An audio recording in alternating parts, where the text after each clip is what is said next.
నమస్తే. మీరు చూస్తున్నారు పూజ టీవీ. నేను లలిత సహస్ర. 3వ తారీఖు గ్రహణం అనేది చాలా పవర్ఫుల్. ఈ గ్రహణం ద్వారా చాలా పరిణామాలు కూడా రాబోతున్నాయి అని అంటున్నారు. అసలు ఏంటి ఈ గ్రహణం యొక్క ఫలితాలు ఎట్లా ఉండబోతున్నాయి అనేది మనం ఈరోజు తెలుసుకుందాం. మరి ఈ విషయాలు తెలియజేయడానికి ప్రస్తుతం మనతో పాటు ఉన్నారు మహాభాగ లఘువర తంత్రి, ప్రముఖ జ్యోతిష్య నిపుణులు వెన్నంపల్లి నిశాంత్ శర్మ అవధాని గారు. నమస్కారం గురుగారు. మహాదేవ. గురుగారు, ఈ 3వ తారీఖు రాబోయే గ్రహణం ఏంటి? మార్చి 3 అనేది నిజంగానే కొన్ని మార్పులు తీసుకురాబోతుంది భూమి మీద అని అంటున్నారు. నిజమేనా? మార్పులు అంటే ఏ మార్పులు తీసుకురా తల్లి. గ్రహణం అనేది ఏంటి అని అంటే ఆ ఒక్కరోజు మాత్రం ఫలితాన్ని చూపించేటువంటిది. అది ఎప్పుడో ఒక్కసారి వస్తూ ఉంటుంది. గ్రహణ ప్రభావం ఎవరి మీద ఉంటుంది? ఆ నక్షత్రం, ఆ రాశికి సంబంధించినప్పుడు ఏ నక్షత్రంలోనైతే వస్తుందో సింహరాశి మీద వస్తున్నది, మఖానక్షత్రంలో వస్తుంది. వారికి మాత్రము ప్రధానమైనటువంటి దోషము చూపిస్తుంది, కానీ మిగిలిన వాటికి చూపించదు. అయితే ఈ గ్రహణం అనేటువంటిది అసలు ఏంటి? పూర్వం ఏంటి అని అంటే మన ఇదేంటి అసలు ఎప్పుడు మొదలవుతుంది, ఎంతసేపు ఉంటుంది గ్రహణం? పాదగ్రస్త చంద్రగ్రహణం అమ్మ. ఇది ఏంటి అని అంటే సంపూర్ణమైన కేతుగ్రస్తాధికం అని కూడా చెప్పవచ్చు.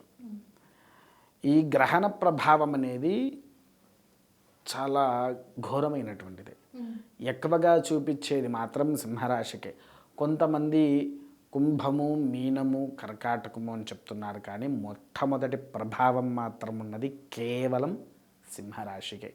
మిగిలిన వాటికి అంతంత ఫలితమైతే ఏమీ లేదు, దాని ప్రభావ దోషం కూడా ఏమైతే లేదు, సాధారణంగానే ఉంటుంది. కాకపోతే ఒకటేంటి, ఈ గ్రహణం తర్వాత మనకు వచ్చేది అమావాస్య. అమావాస్య తెల్లారి నుంచి ఏంటి? కొత్త సంవత్సర ప్రారంభం, యుగాది ప్రారంభం. అవునా? కాబట్టి ఏంటి, ఈ గ్రహణం అప్పుడు ముఖ్యంగా గర్భిణీ స్త్రీలు జాగ్రత్తగా ఉండాలి. పడుకున్న స్థలం నుంచి లేవకూడదు. కేవలం వాష్రూమ్కి పోయినామా వచ్చామా, తర్వాత ఇంట్లో ఉండే పదార్థాల మీద దర్భ పెట్టేసుకుంటూ రావాలి. దర్భ లేకపోతే గరిక పూసలు అని అంటారు, అవి తీసుకువచ్చి పెట్టాలి. పెట్టిన తర్వాత కూర్చొని, వాస్తవానికి తడి బట్టల మీద కూర్చొని గ్రహణ సమయంలో నీకు వచ్చినటువంటి నమశివాయ కావచ్చు, అష్టాక్షరీ మంత్రం కావచ్చు, పంచాక్షరి కావచ్చు, లేదా అమ్మవారి నామం కావచ్చు, నీకు నచ్చింది ఏదైనా ఒక నామాన్ని ఎంచుకొని కూర్చొని జపసాధన చేస్తూ ఉండాలి. అదే బ్రాహ్మణులు అయితే మంచిగా నిండుగా పంచగట్టుకొని తడిపంచ మీద కూర్చొని అనుష్ఠాన విధిలో ఉంటారు. అందరూ జపసాధన చేస్తూ ఉంటారు. అప్పుడు కుటుంబ సహితంగా, చిన్న పిల్లవాడితో సహితంగా కూర్చొని చేస్తారు. ఎందుకు? దేవతామూర్తులు ఆ క్షణంలో శక్తిహీనులై ఉంటారు, వారి కాస్త శక్తిని ఇవ్వడానికి కోసం అన్నట్టుగా ఉంటుంది. అయితే ఈ యొక్క శక్తి విధానంలో దేవతామూర్తులను మనం చూసుకోవాలి. కాబట్టి ఆ సందర్భంలోనే మనం భగవంతునికి ఆ యొక్క నామస్మరణతో శక్తి పెంచాలి. ఒకటి. రెండవది, ఈ గ్రహణ సమయంలో కొన్ని దుష్టశక్తుల ప్రభావాలు పెరుగుతాయి.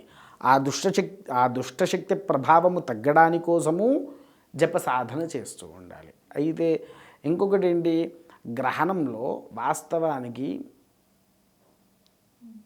కేతువు మింగడానికి వస్తాడు. కేతువు మింగడానికి వచ్చినప్పుడు మామూలుగా అయితే రాహు సూర్యుడిని మింగుతాడు. రాహు సూర్యుడు, కేతు చంద్రుడిని మింగుతాడు. అయితే ఈ యొక్క కేతువు మింగేటప్పుడు చంద్రుడు ఎలా ఉంటాడు తల్లి? చల్లదనముతో ఉంటాడు. చల్లదనం పోవాలి అంటే ఒకేసారి ఐస్ క్రీమ్ తీసుకువచ్చి నీకు నోట్లో పెట్టేస్తే ఏమవుతుంది? నోరంతా చల్లగా అయిపోతుంది. మళ్ళీ మనం తినాలన్న కొద్దిగా స్పర్శ కూడా తెలియదు. ఐస్ క్రీమ్ తిన్నాక కాసేపటి తర్వాత మళ్ళీ నీకు ఎలా ఉంటుంది? ఆ నోరంతా ఊరేస్తూనే ఉంటుంది. అవునా? అలా ఆ చల్లదనాన్ని తగ్గించడానికి తన నోట్లో ఉండే విషాన్ని చిమ్మేస్తూ ఉంటాడు. చిమ్మినప్పుడు ఆ యొక్క చంద్రబింబం ఏదైతే ఉందో చల్ల నుంచి కాస్త చల్లదనం తగ్గిపోతుంది. కాబట్టి దాన్ని ఒకేసారి అమాంతంగా మింగేస్తాడు. మింగేసిన తర్వాత ఆ యొక్క చంద్రుణ్ణి మింగేసి వదిలిపెట్టేసిన తర్వాత నోట్లో నుంచి కారేటువంటి లాలాజలం కూడా భూమి మీద ఎక్కడ పడుతుందో అనే ఉద్దేశంతో ఈ దర్భ, గరిక పూసలను పెట్టి ఉంచేది. అలా పూర్వం నుంచి మనకు ఉన్నటువంటి శాస్త్రము. దాని మీద పళ్ళాలు పెట్టినా, ఇంకేం పెట్టినా ఆ విషవాయువు అనేది దాంట్లోకి వెళ్ళిపోతుంది. అందుకోసమే ఇవన్నిటికీ రక్షణ ఏదయ్యా అంటే దర్భ. ఇప్పుడు వాస్తవానికి భూమి మీద కూర్చుంటే మన శక్తి భూమి పీలుస్తూ ఉంటుంది అనేటువంటిది సైన్స్ ప్రకారంగా ఉంది, శాస్త్ర ప్రకారంగా ఉంది. అందుకోసం ఈ కుర్చీలో కూర్చోవడం, కింద కూర్చోవాలన్నా ఏమన్నా ఉండాలి అనేది. అవునా? అలా ఉన్నప్పుడు ఏంటిది, ఒక దర్భపూస నీకు ఉన్న భూమికి మధ్యలో దర్భపూస ఆసనంగా వేసుకొని కూర్చున్నా నీకు సంబంధించింది ఏది భూమి లాక్కోదు అనేటువంటిది మనకు పూర్వం నుంచి ఉంది. అందుకోసమే ఆ దర్భ గరిక వేసుకుంటే ఎటువంటి విషవాయువు అనేది లోపలికి చేరకుండా మన ఆరోగ్యాన్ని సంరక్షణగా చేస్తూ ఉంటుంది. కాబట్టి అదొక్కటి ఆచరిస్తే సరిపోతుంది. అయితే ఈ గ్రహణం తర్వాత వీళ్ళు ఏం చేయాలి?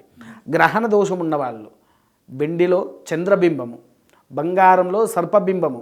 ఇప్పుడు బంగారం రేట్ ఎక్కువైంది, ఏం చేయాలి?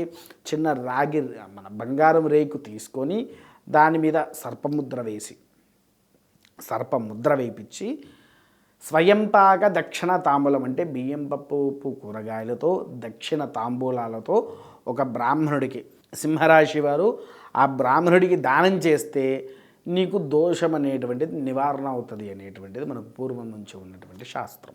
కాబట్టి ఆ రోజున ఈ యొక్క విధానాన్ని పాటిస్తే అమోఘమైనటువంటి ఫలితాలు ఆ మఖా నక్షత్రం సింహరాశి వారికి వస్తుంది తల్లి. ఓకే గురువారు, థ్యాంక్ యూ. చాలా విషయాలు మా వారికి, మా ప్రేక్షకులకి ఇవాళ మీ ద్వారా తెలియడం జరిగింది. ధన్యవాదాలు. మహాదేవ.